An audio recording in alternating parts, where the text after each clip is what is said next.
അനുമോൾ അനുമോൾ അനുമോൾ. അതെ, നമ്മുടെ big boss ഹൗസിൽ മുഴങ്ങി കേട്ടുകൊണ്ടിരിക്കുന്ന ഒരേ ഒരു ശബ്ദം എന്ന് പറയുന്നത് അനുമോളാണ്.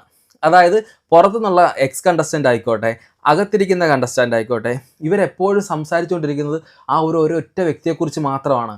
അനുമോളിനെ കുറിച്ച് മാത്രമാണ് പുറത്തുള്ള കണ്ടസ്റ്റൻസും സംസാരിക്കുന്നതും അകത്തുള്ള കണ്ടസ്റ്റൻസും സംസാരിക്കുന്നത്, അല്ലേ? അപ്പോൾ അതിൽ നിന്ന് തന്നെ നമുക്ക് എന്ത് മനസ്സിലാക്കാം? ഇവരെല്ലാവരും ഉള്ളിൽ ഭയക്കുന്ന ഒരു കണ്ടസ്റ്റൻ്റാണ് അനുമോൾ എന്നുള്ളത്. ഞാൻ ഒരിക്കലും ഒരു അനുമോളിൻ്റെ ഫാനോ ഒന്നും ആയിരുന്നില്ല. ഈ സീസൺ തുടങ്ങിയപ്പോൾ മുതൽ പറ്റുന്ന പോലെയൊക്കെ കാണുന്നുണ്ടായിരുന്നു. അപ്പോൾ അനുമോളുടെ തുടക്കത്തിൽ തന്നെ കുറേ അധികം നെഗറ്റീവുകളൊക്കെ പലരും പറയാൻ തുടങ്ങിയിട്ടുണ്ടായിരുന്നു. കാരണം എന്ന് വെച്ച് കഴിഞ്ഞാൽ PR-ൻ്റെ വിഷയമാണ് ഏറ്റവും കൂടുതൽ നമ്മൾ കേട്ടുകൊണ്ടിരുന്നത്, അല്ലേ? ഈ സീസണിലാണ് PR-ൻ്റെ ഒരു പ്രശ്നം ഉണ്ടായത്. ഇപ്പം അനുമോള് PR ഉണ്ടെന്ന് പറഞ്ഞിട്ടുണ്ട്. പക്ഷേ അനുമോൾ പറഞ്ഞതെന്ന് വെച്ച് കഴിഞ്ഞാൽ അനുമോളുടെ സോഷ്യൽ മീഡിയ പേജുകൾ ഹാൻഡിൽ ചെയ്യാനായിട്ട് ആളെ ഏൽപ്പിച്ചിട്ടുണ്ട്.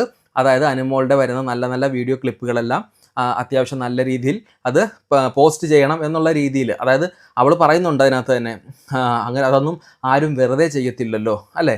ആരും അതൊന്നും വെറുതെ ചെയ്യത്തില്ല. അതുകൊണ്ട് അങ്ങനെയുള്ള ക്ലിപ്പിങ്സുകളെല്ലാം പോസ്റ്റ് ചെയ്യാൻ വേണ്ടിയിട്ട് ഹാൻഡിൽ ചെയ്തിട്ടുണ്ടെന്നാണ് അനുമോൾ അതിൽ പറഞ്ഞിരിക്കുന്നത്. അതവിടെ വരുന്ന എല്ലാ കണ്ടസ്റ്റൻറ്റുകളും ചെയ്യുന്ന ഒരു പരിപാടി തന്നെയാണ്. പിന്നെ അനുമോൾക്ക് പറ്റിയൊരു അബദ്ധം എന്ന് പറഞ്ഞു കഴിഞ്ഞാൽ അത് ഇത്രയും ക്യാമറകൾക്ക് മുമ്പിൽ അത് തുറന്ന് സമ്മതിച്ചു എന്നുള്ളൊരു പ്രശ്നം മാത്രമാണ് അനുമോൾ ചെയ്തിരിക്കുന്നത്. ബാക്കിയുള്ള കണ്ടസ്റ്റൻറ്റുകളെല്ലാം അത് ഹൈഡാക്കി വെച്ചിരിക്കുകയാണ്. പിന്നെ ഈ 16 ലക്ഷത്തിൻ്റെ ഒരു കണക്ക് പറയുന്നുണ്ടല്ലോ, അത് നമ്മളെല്ലാം ആദ്യം കേൾക്കുന്നത് ബിന്നി പറഞ്ഞിട്ടാണ്. ഈ 16 ലക്ഷത്തിൻ്റെ ഒരു കണക്ക് നമ്മൾ ആദ്യമായിട്ട് കേൾക്കുന്നത്. പക്ഷേ ബിന്നിയുടെ ഏറ്റവും ലേറ്റസ്റ്റ് ആയിട്ട് ഇറങ്ങിയിരിക്കുന്ന ഒരു ഇൻ്റർവ്യൂവിൽ ബിന്നി പറയുന്നുണ്ട് ഈ 16 ലക്ഷത്തിൻ്റെ കണക്ക് ഞാൻ എവിടെയും പറഞ്ഞിട്ടില്ല എന്നുള്ളത്.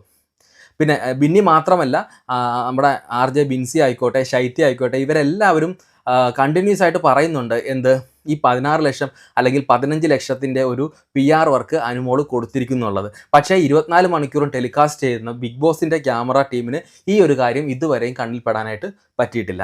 അപ്പോൾ അത് RJ ബിൻസി ഒരു കാര്യം പറയുന്നുണ്ട്, മൈക്കൊക്കെ മാറ്റി സംസാരിക്കുന്നുണ്ടെന്ന്. ഈ കാര്യം പറയുമ്പോഴെല്ലാം മൈക്ക് ഒരു പ്രാവശ്യം മാറ്റുമ്പോൾ തന്നെ ബിഗ് ബോസ് വാണിംഗ് കൊടുക്കാറുണ്ട്, മനസ്സിലായോ? അപ്പോൾ ഇത് എല്ലാ കണ്ടസ്റ്റൻറ്റിൻ്റെ അടുത്തും പോയിട്ട് ഈ മൈക്ക് മാറ്റിയിട്ട് അനുമോൾ ഇങ്ങനെ പറഞ്ഞു നടക്കുകയാണോ? ഇതൊക്കെ നമുക്ക് ബാക്കിയുള്ളവർക്ക് പറഞ്ഞാൽ ലോജിക്കലി നമുക്കത് മനസ്സിലാക്കണം.